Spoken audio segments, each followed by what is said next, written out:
हरे कृष्णा, जय जगन्नाथ, सुप्रभात। स्वागत है आप सबका आज की सुप्रभात कार्यक्रम में।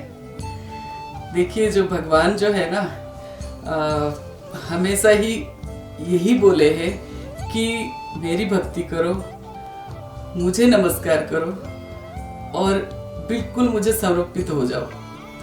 तो लेकिन इंसान जो है ये अपनी अहम को छोड़ नहीं पाता है। अगर अहम को छोड़ के भगवान की शरण में चले जाए तो फिर क्या बात है, भगवान वैसे ही मिल जाएंगे। लेकिन इंसान अपनी अहम छोड़ के, अपनी लालच छोड़ के, अपनी जो दूसरे में मोह है उसको छोड़ के भगवान का होना कहाँ चाहता है। ये जो दुनिया है ना, इसी की चौकाचौंध में ना फंस के रह जाता है इंसान। एक छोटी सी कहानी है, आपको सुनाती हूँ। एक भक्त की कहानी। क्या हुआ कि एक बार एक भगवान कृष्ण की अच्छी सी भक्त थी और वो जो है बहुत ज़्यादा अमीर नहीं थी, लेकिन उसकी स्थिति थोड़ा सा और भी ख़राब होने लग गया था और उसके पास ज़्यादा पैसे भी नहीं थे और खाने पीने की चीज़ भी नहीं थे। तो खाने पीने की थोड़ा परेशानी होने लग गया। तो देखो, जो भगवान में आस्था रखता है ना, वो तो हर चीज़ भगवान को ही बताता है। तो उसने भी क्या किया कि सोचा कि मेरे पास कुछ भी नहीं है, परिवार को खिलाने के लिए भी कुछ नहीं है, क्या करूं। फिर उसने एक रेडियो के जरिए भगवान को संदेश दिया। रेडियो में होता है ना, कार्यक्रम अलग अलग होते हैं कि आप किसी को संदेश देना चाहते हो तो आप कृपया हमें संपर्क करें। तो ऐसे ही कहीं पर सुना तो इसने रेडियो में संपर्क करके बोला कि मुझे संदेश देना है श्री कृष्ण को।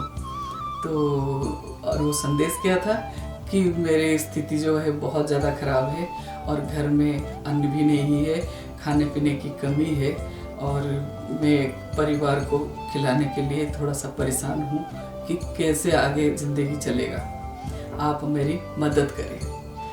तो एक ना, कुछ लोग होते हैं ना, क्रुक्ड लोग होते हैं, थोड़ा सा क्या कहते हैं, खुराफाती दिमाग वाले और थोड़ा सा किसी को परेशान करके खुश होने वाले, इस तरह के कोई इंसान है।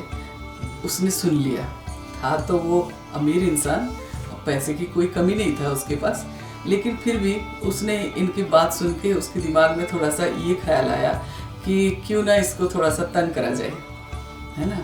तो उसने क्या करा, अपनी सेक्रेटरी को बोला कि अच्छा सुनो, ये जो औरत अभी रेडियो पे बोल रही थी, ये फलाना फलाना ठिकाना है इनका, और यहाँ चले जाओ, बहुत सारे खाने के सामान ले जाना और उसके साथ साथ 1 महीने का राशन ले जाना और जाके उनको घर में पहुँचा देना और उनको खाने के लिए भी बोल देना।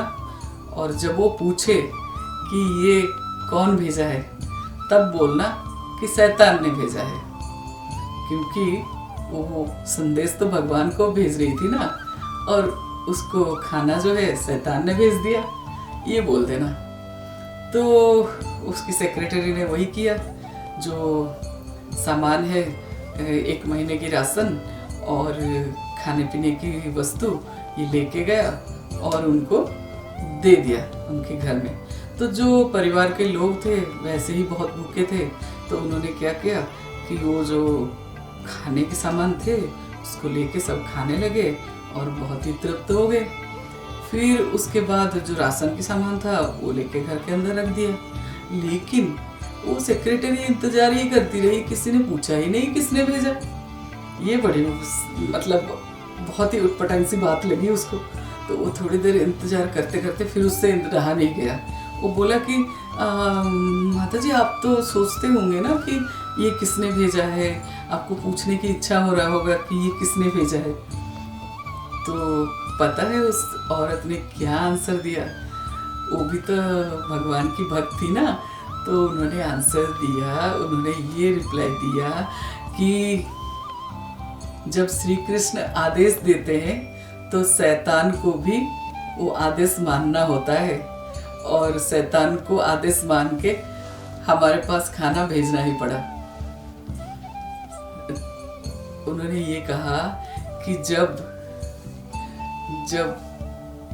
भगवान आदेश देते हैं, जब श्री कृष्ण आदेश देते हैं तो शैतान को भी खाना और खाने के सामान भेजना पड़ता है और उनकी आदेश मानना पड़ता है। तो देखा आपने क्या सरेंडरनेस है, क्या भरोसा है भगवान के ऊपर।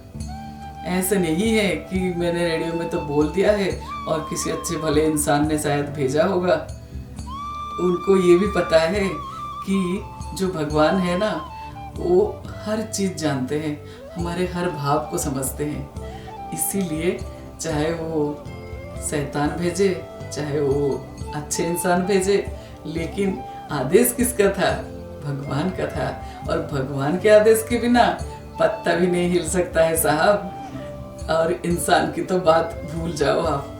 तो जब एक कण कण में भगवान की सत्ता है और हर काम जो है बिना भगवान के नहीं हो पाता है, तो शैतान क्या चीज है। ये बात जो है ना, समझने वाली बात है। आप भी समझने की कोशिश करिएगा। और भगवत गीता में भी तो भगवान कहते हैं ना, क्या कहते हैं? भगवत गीता का 9वां अध्याय का 34वां श्लोक, मन मना भव मद्भक्त मध्याची माम नमस्कुरु। मन मना भव मद्भक्तो मध्याची माम नमस्कुरु। मामे वैश्यसि युक्तेव मत्मानां मत्परायणः। मेरी ही पूजा करो, अपनी मन में मेरी चिंतन करो, मेरे ही भक्त बनो, मुझे ही नमस्कार करो और मेरे ही पूजा करो। इस प्रकार मुझ में पूर्णतया लीन होते ही तुम मुझे प्राप्त कर सकते हो। अर्थात हर तरह से अगर मेरे तरफ तुम्हारा ध्यान रहेगा तो तुम मुझे प्राप्त कर लोगे। भगवान आसान तरीका बताते हैं, देखो खुद ही बता रहे हैं अपने तरीका कि इस तरीके से तुम मुझे प्राप्त कर सकते हो। और कैसे बताएं जनाब, देखो हम तो सुन के भी अनसुना रहते हैं, हम तो अच्छे से सुनते भी नहीं।